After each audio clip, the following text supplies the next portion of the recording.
What's up, everyone? It's an exciting time in the squash world. If you're watching this, you already know that Diego Elias won his first ever platinum title at the recent Qatar Classic just a few days ago. This video is for all of you keeners who want to dive in a little bit deeper and see what he actually did that allowed him to win that epic final against Coll. So here's what you can expect in this video. Number one, I'm going to break down exactly what made Diego's performance so good, including the patterns and combinations that he played in order to neutralize Coll. I'm going to show you one specific thing which most of us miss is when it comes to the drop shot, about how Diego actually oftentimes mixes in his drop shot. So sometimes it's low and tight and short, and sometimes it's a little bit higher and tight, and it's something that most of us don't typically do. And then you're going to see the grit that Diego demonstrated throughout this entire match. And speaking about grit, check out the match times right there on your screen. Epic 4 games in 83 minutes, with 2 of the games lasting 25 and 27 minutes. And that third game was crazy. So if you haven't watched this match, you definitely want to go check it out. So now, in my opinion, this was a very, very special performance by Diego. And some of the elements that made it special were his fitness. So his fitness has been a question mark in many of the recent events. And in this match, his fitness was really, really solid. The fact that he played 2 25-plus minute games within the match is a testament to where his fitness level truly is right now. And in my opinion, the thing that allowed him to do that was that he controlled the pace, and he changed up the pace and the height and the angles that he used a lot, and that allowed him to manage the pace of the game and not play at that slightly faster, more volleying, attacking sort of pace that Coll likes to play at. The other thing that Diego did really, really well is that he had a pretty basic strategy, in my opinion, from what I gathered. And he used the straight drop, the straight volley drop, the straight kill really, really well to set up the majority of his combinations. And as the match went on, he started throwing in the Boast as well to create those combinations. And then every time he would hit one of those 4 shots that I mentioned, he would look to hunt the volley on the next shot. And I'm going to show you examples of that. And then the final factor was that his consistency and his accuracy were at a world-class standard for almost the entire match. The only time he lost it was in the second game, which is the one game that he lost. The grit that he demonstrated to last that length of the 4 games and to still maintain that consistency, that's a testament to his mental strength and focus on the day. If he can replicate that, he's going to be a force to reckon with. So here's what we're going to do. I'm going to show you guys highlights from game 1 first, and I'm going to call out all of the subtleties. So even there, he's finding his line and length, and there's that drop that I told you about. So I'm going to do this in slow-mo as we go as well. Plays that long drop, stays pretty short that time, and then he pushes up on the tee right there, and he's looking to hunt the volley. Coll plays the lob.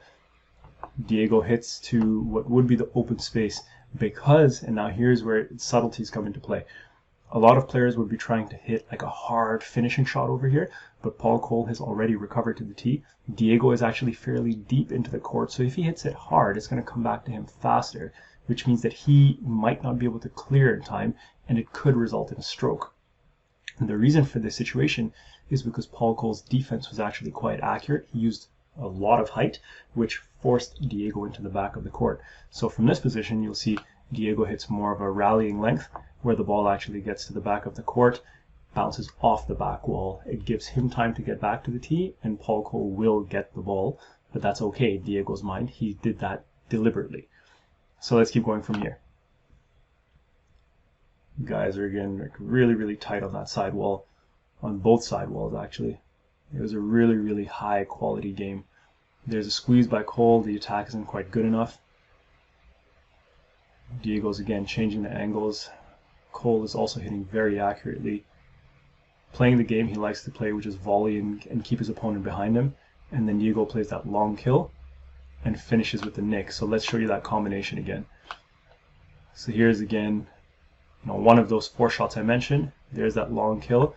The second bounce is fading into the side wall near the short line. That's your target that you want for these long kills. And as soon as he hits that kill, he's pushing up onto the tee. Coll hits a ball, but again, it's relatively loose because Diego's shot was quite tight. And then Diego with the clinical execution to finish it in the nick. So again, that's just one rally, and you see those two uses of the combination in that one rally. So this next rally, and this was choppy for some reason on Squash TV, here we get to see another combo. The guys are playing really tight. Coll is actually hitting a bit tighter, and there's Diego's tightness. Fighting for the tee. And check this out. So Diego's in the back of the court. Uses the Boast. Coll's tee position was pretty far back because both guys are playing length at this point. Diego hits a nice Boast. 2-wall Boast, second bounce, going to die before the side wall. That's your target for a 2-wall attacking Boast. And Diego pushes up after the Boast to hunt the volley. And then here is your open space in the court. And this time, relative to the previous example I shared with you a moment ago, Diego is in the middle of the court. He's not deep in the court. Coll is still to the further left and front of the court, not on the tee. So Diego in this situation will try and hit that winning attacking length with the second bounce coming into this back nick of the court. And there it is. That's exactly what he goes for. Coll does reach the ball because he knows if he lets it go, he's not going to get it, but it goes out of the court. So that's another example of using that Boast, pushing up onto the tee, and then hunting the volley when you have your opponent slightly more out of position. Now your awareness of your opponent's position and the quality of your shot and the quality of their defense will determine what sort of volley drive you choose to hit. So something to keep in mind. Let's go into this epic rally. I'm skipping game 2 because game 2 was Coll played better and Diego didn't play as well, and I want to focus on what Diego did really, really well in this game, in this match. So in game 3, before we even get into the highlights, there's one rally that I'm going to share with you. It took place in the mid stages of game 3 at 6-5. And remember, this was a 27-minute game. And the fact that Diego went through and won a 25-minute game in game 1, and then won a 27-minute game in game 3 after losing game 2 without playing his best squash is a testament to his mental toughness, his consistency, and his belief in the game plan or the process. This rally that you're going to see is also a testament to what it takes to beat Paul Coll, and it takes a lot. And on that note, if you haven't checked it out, check out my video that I created about Ali Farag and specifically what it takes to beat Ali Farag. Again, it's a testament to Ali Farag's skill, fitness, resilience, mental toughness, etc. I'll link to that over here for you. So in a moment, the rally you're going to see, 73 shots, 1 minute and 42 seconds. Again, if you break that down, that's the equivalent of you going and ghosting 21.5 shots within a minute, and then doing that for 1 minute and 42 seconds. And then also thinking about the tactics. And this is also when they're like 50, 60 minutes into the match. Pretty impressive. But here's the crazy part. Diego hit 11 attacking shots. And when I say attacking shots, I'm talking drops, volley drops, kills, and then hold kills, etc. I'm not talking attacking length. There was even more attacking length on top of these 11 shots. And specifically, there was one long backhand drop. There were 4 backhand volley drops from midcourt, 1 forehand trickle Boast, 1 forehand drop, 2 backhand hold flick kills on the cross. And then the final winning shot was the second forehand drop shot that he played in the rally. It's 11 shots to win this rally, and check it out.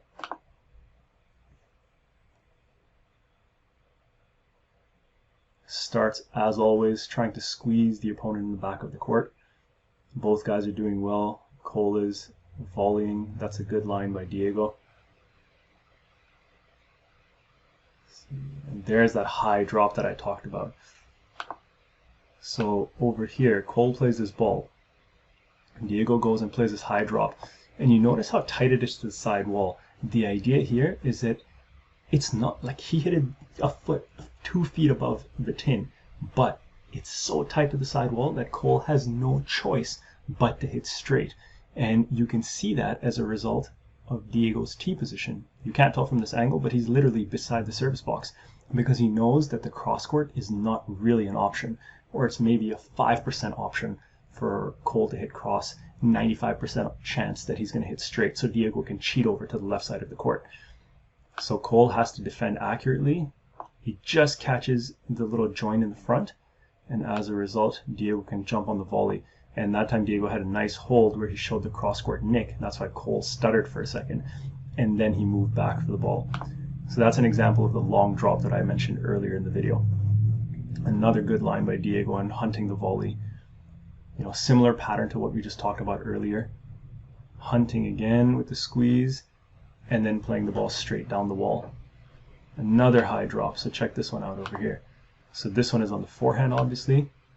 He gets on the volley, and look how high that ball is. It's at least 20 inches above the tin. So he's eliminating his chances of error by going that high, and where he wants the ball to go is floor and then sidewall when Coll is hitting it. So he achieves his objective.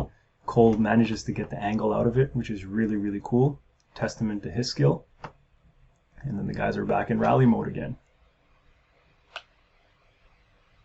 It's a nice little change of pace by Coll. Change of pace by Diego as well. Another attack. That one was shorter and crisper, but Coll used enough height to get out of trouble. A long drop by Coll, a little bit loose. Diego has a nice change of pattern. Good defense by Coll. That was a defensive boast by Diego, but he knows Coll is going to hit the straight drop, so he's ready for it. Another long volley drop, not quite tight by either of the guys, and that's a nice reach by Diego. A lot of hustle by Coll. Nice attacking ball, and he's keeping Coll under pressure when he can. And there's that cross flick kill. Second cross flick kill. So I wasn't going to talk about this, but let me talk about this for a second. So your opponent is scrambling, and because he knows he's hit a loose ball, he has to push up to the tee quickly because he has to cover the front part of the court. So if you hit the ball back to that back right corner, the opponent's momentum is moving to the front left because they have to recover, and then to suddenly stop and then push back in the direction you just came from is a very, very hard movement, and that's what Diego does very effectively here. So see, Coll has to really sink into those legs, decelerate, that uses a lot of force, and then change direction, and he barely gets that ball. And then because he's struggling a little bit over here, Diego jumps on the next ball really, really early and plays that tight volley drop, and Coll is just stranded behind him. A lot of really, really effective tactical sort of shot making and decision making in this rally. You guys can check it out again if you'd like. And this was awesome. Check this out. So people lost their mind. I love this reaction. So over here, check out this gentleman over here after the rally ends. He's like losing his mind, and that was actually what that rally was all about. So here is now the end of the third game. The guys had a battle, and we catch up at 9-10 in this rally. So watch how Diego's actually down. He wins this game again, like I said, after 27 minutes. That's a nice squeezing kill, and that's what wins him the point to get him to 10-10. So check this out. He's loose there. Coll hits the cross, but from that position, Diego hits such a tight kill. It's glued to the side wall, and Coll has no choice but to cut it off because it's going to fade into the back. Can't get it. That is what brings the game back to 10-10. And then I'm going to show you how, and there's the other angle right there, squeeze to the side wall. And over here, at 10-10, watch how Diego finishes the point. I'll go in slow-mo. So again, tight by Coll. Diego hits the length, and look how tight his length is over there. Forces the loose ball from Coll. Puts in, again, the high drop. Look how high that drop was. So Diego hit this, and he's already in a good position, and he's still giving himself a margin of at least 8 to 10 inches, I think. Puts that ball in, and notice the ball is just hugging that side wall. He didn't go for the nick. he went for the hug of the side wall, and what happened? It's too tight, Coll hits the tin. And then at 12-11 game ball, check out his wiliness. So he serves. Where does he serve? Body line for Coll. Just a little thing mentally to throw him off right from the get-go. And then from here, again, jockeying for position. Coll is looking to volley. That's a bit loose. Diego plays that long drop. Look how high this drop is. This drop is like literally between the service line and the tin. And the reason I'm mentioning this is for all of you guys out there who try to finish the ball, and I'm guilty of this too, and we try to go this high above the tin, and then you end up catching the tin consistently. Look at this as another strategy to squeeze your opponent and literally eliminate tins from the equation. So look how high that drop is, and then look where it ends up.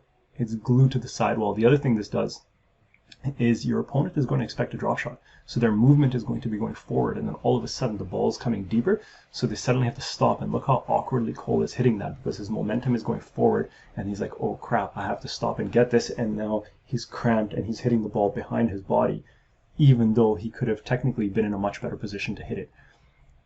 So he gets Coll in an awkward position, gets the volley, and then he stays on top of him, forcing the loose cross, and then putting that ball in. So now see, this is cool, and the reason Coll got caught is because normally from this position Diego would try to hit the kill or maybe a volley drop, but this time he went long with it, and Coll is not even close to that ball. That ball's already past Coll, and Diego didn't do anything from an interference perspective, so that's definitely a no let. So that was a really cool ending to game 3 that I wanted to share with you. And now I want to share one, well, maybe more than one, a couple of rallies from game 4, just to show you how he continued to put the combinations together. So there's a long drop, pushes up, and Hunts has to defend pretty well over there, continues to apply pressure. You can see now the pace has picked up a little bit. They're at 6-5 in the 4th. That's a nice short volley drop, and check that out. So that was really cool. So watch this, I'm going to show you this part again. So Diego changes the pattern. See, Coll's momentum is already coming to the back right. Diego changes the pattern, and watch his movement.